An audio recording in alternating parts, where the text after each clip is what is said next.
Hey everybody, Dave Juno back with another video for you guys because, like I said, I share my experiences and I look things up. People generally don't look things up. They'll post it on a Facebook support group or on my YouTube channel and want me to do the work. And I don't mind doing that. I like doing that. That's why I have the channel because I learned just like you guys do. Just like the woman Allison yesterday.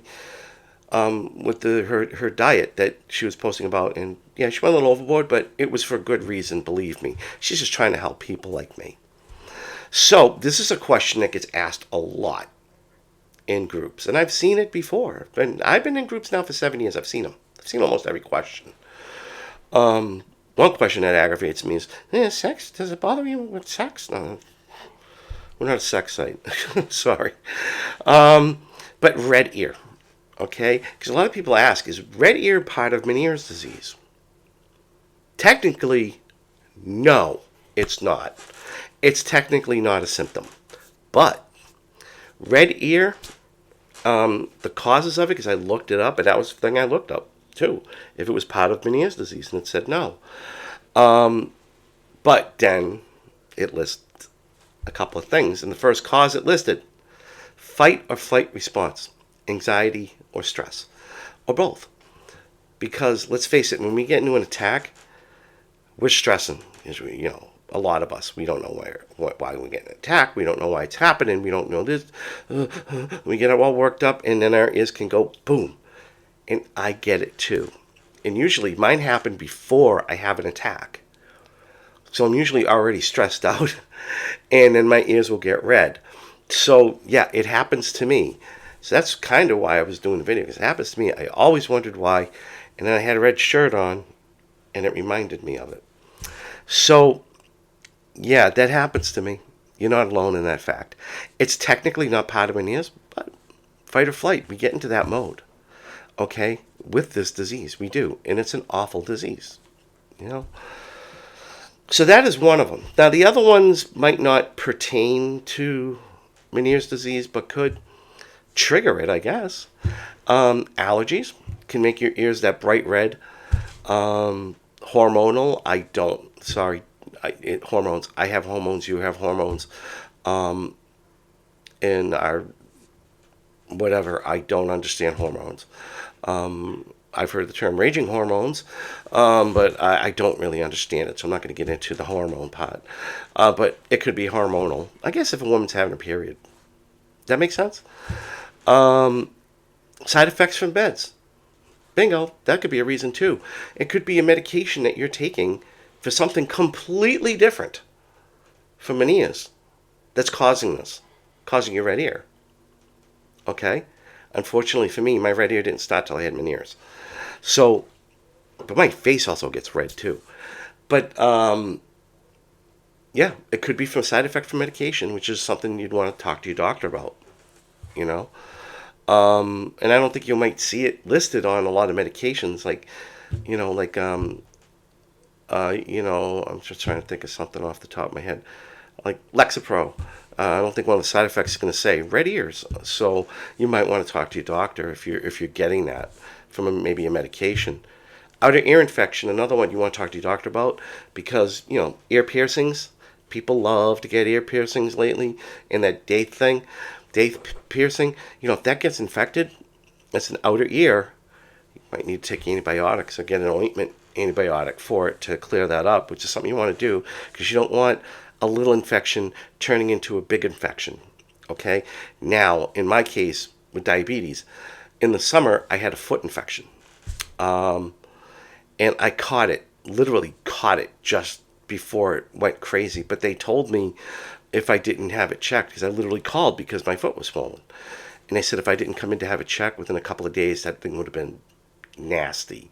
So it was, I would have been hospitalized with injections, hoping they didn't have to amputate, and that not to scare people, but that's kind of scary. So luckily I caught it early, very early, and I was able to just take oral meds, and it went away. So yeah, you want to get those infections on outside that you can get. You really want to get those checked. And the other thing that kind of surprised me was cellulitis. Now I've had cellulitis. It's an inflammation of the skin. I've had it on my arms, and yeah, it's red and it hurts and it burns. I've had it on my arms like a few times. I don't get it often too much anymore now that I've changed my diet and have become more recognized of my diet. But I guess you could get it in your ears. That would cause redness. Um, one other thing would be shingles. Seen people, friends, have shingles like from here to your ear, and there's really not a rash. It's just bright red. The rash is here, and then it ends on the ear, but the ear is like whoosh. So yeah, shingles too. So that's the thing about redness. Okay, your red ears, and that's what the title of the video is going to be: red ears. It's technically not a symptom of Meniere's, rather than kind of like a reaction. But like I said, for me, it's usually what happens before I have an attack. My ears will get red. My face will get red. So that's usually what it is for me. Oh, one other thing it can be is blood pressure. Believe it or not, blood pressure, your ears can get bright red. When my blood pressure was like super high, when I was younger, they were always bright red. Even my nose was red. Middle of winter, it looked like I was in the sun. So yeah, that can make your ears red too, high blood pressure. So as far as it being a Meniere symptom, I wouldn't worry about it. But you may want to watch it because it could become a warning sign, like that video I made a while ago. Warning signs. I think I reposted it the other day. That could be a warning sign for you. Like, hey, my ears are bright red. I better cool it today, right? So, that's probably a warning sign for me. I think it usually is. And, my other warning sign is my lips. Oh, all of a sudden it looks like I'm trying to kiss somebody, and I'm not. It's involuntarily. They're just moving. Or my eye. You'll see my left eye doing this. I'm not winking at anybody, even though it looks like I am. And yeah, it's gotten me in trouble. One time, a guy at church thought I was winking at his wife, and I wasn't. I didn't even know who they were. And I was just like looking straight ahead, and they were going for communion, and they both kind of looked at me, and my eye was going like that. The guy thought I was winking at it. So after mass, he to me, "What are you winking at my wife for in church? That's a sin."